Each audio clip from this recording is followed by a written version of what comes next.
Bon après-midi. Bonjour. Je suis juge Gustave Baudin de la Cour suprême des Seychelles. On n'a plus tout le temps, alors je vais essayer d'être plus court que possible. Je vais concentrer simplement sur la loi, sur la drogue, et je ne vais pas aller dans les commentaires qui ne sont pas dans mes domaines. Bon.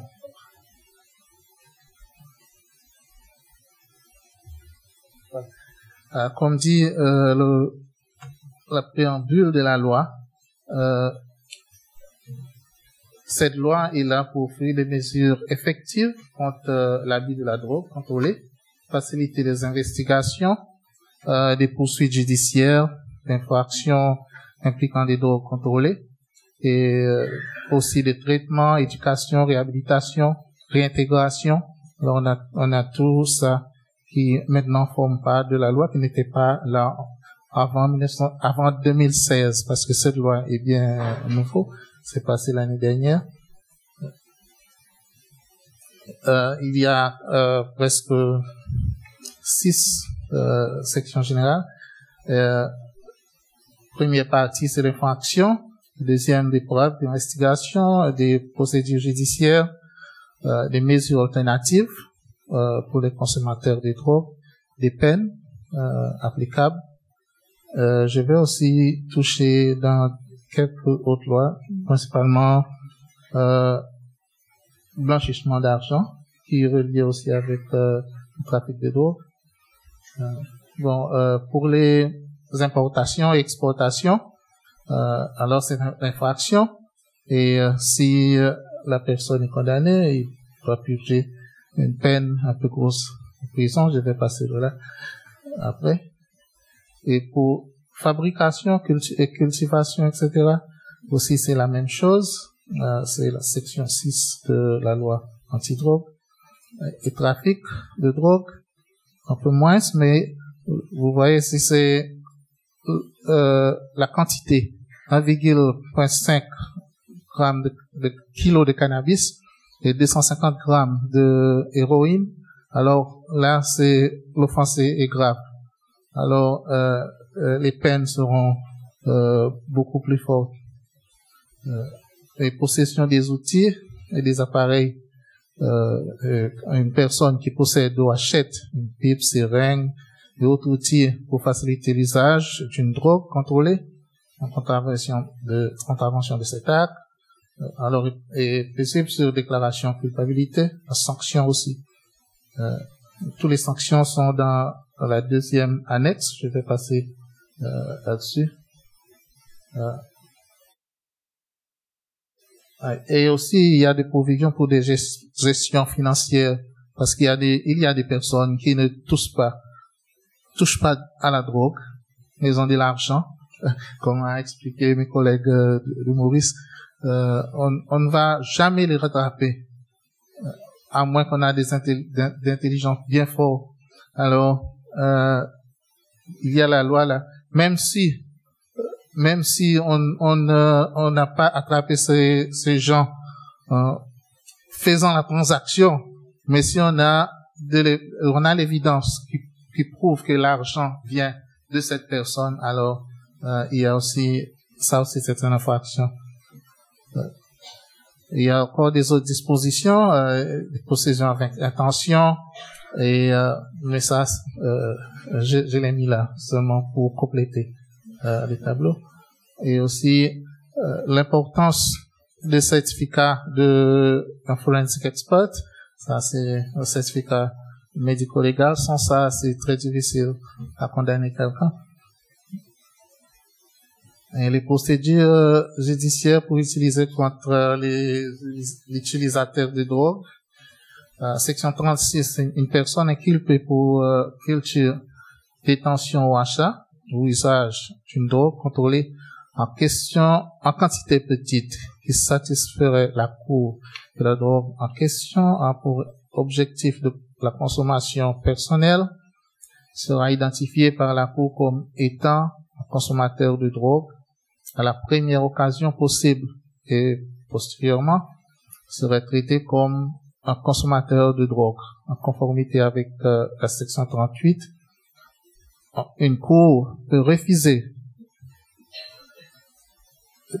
d'identifier une personne comme consommateur, même si parfois, parce que si la personne ne veut pas aller en prison, elle dit moi je suis consommateur, mais si vous avez 200 grammes de cannabis, ça c'est pas possible. Et ça continue. Mais une personne la cour peut, au fur et à mesure que le procès se dirige, décider que cette personne-là, il est plutôt utilisateur. Alors, la cour à n'importe quel moment peut déclarer que cette personne est utilisateur. Mais en toutefois, la cour doit considérer la gravité de la nature de l'infraction avant qu'elle identifie la personne comme étant utilisateur. Question de la dépendance aussi. Si pour déterminer la question de la dépendance d'une personne, la Cour doit considérer toutes les admissions ou déni et dépendance prononcées par la personne et toutes les preuves, et les autres preuves crédibles et les résultats de toute évaluation. La Cour peut aussi ordonner que la personne va faire des tests.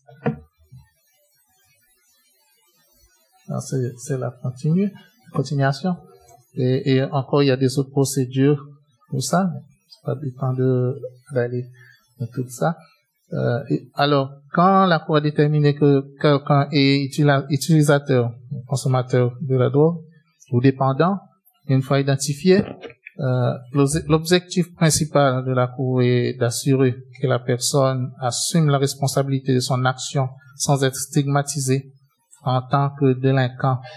Un utilisateur de drogue de cette catégorie ne devrait pas être condamné par la Cour. Et si cette personne est déjà condamnée, ne devrait pas être admis en prison. Alors, il n'y aura pas de sentence d'emprisonnement. Alors, on doit prendre des autres mesures, qui compris de traitement, éducation, réadaptation, rétablissement, insertion sociale. Et si la personne est condamnée, alors probation, condamnation avec sursis, etc. Et puis on peut refaire la personne au traitement. Mais il y a toujours des autres choses. Pour des drogues classe B, ça c'est cannabis résine. Les officiers de police ou NBA, ceux qui travaillent là, et même peut-être la Cour, dans ce cas, si cette personne ne doit pas aller en prison, peuvent donner à cette personne un avertissement.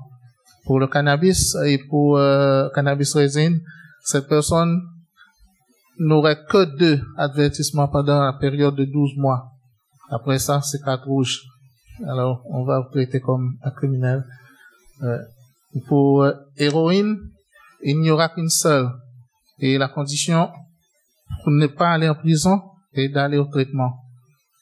Sinon, on va vous traiter comme un criminel. La quantité de drogue qu'on peut dire, c'est pour la personne dépendante.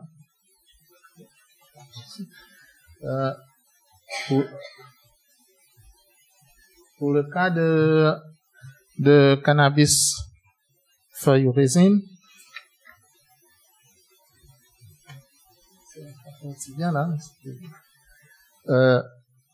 c'est 10 grammes pour la plante, une seule plante, mais ça dépend. Si la taille est comme ça, alors ça c'est pas pour consommation personnelle.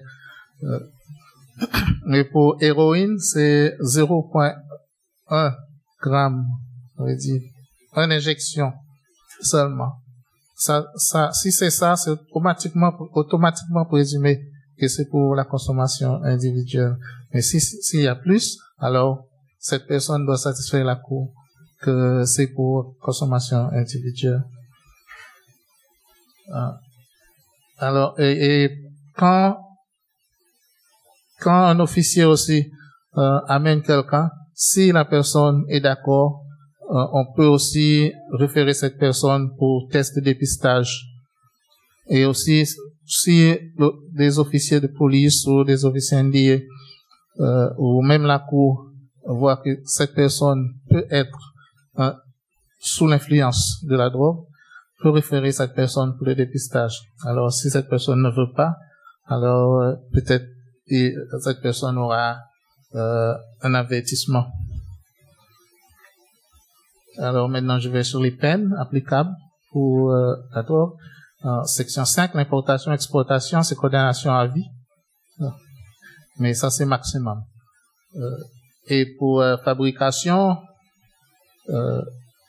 c'est aussi à vie maximum et une amende de 1 million de roupies, c'est chez loi.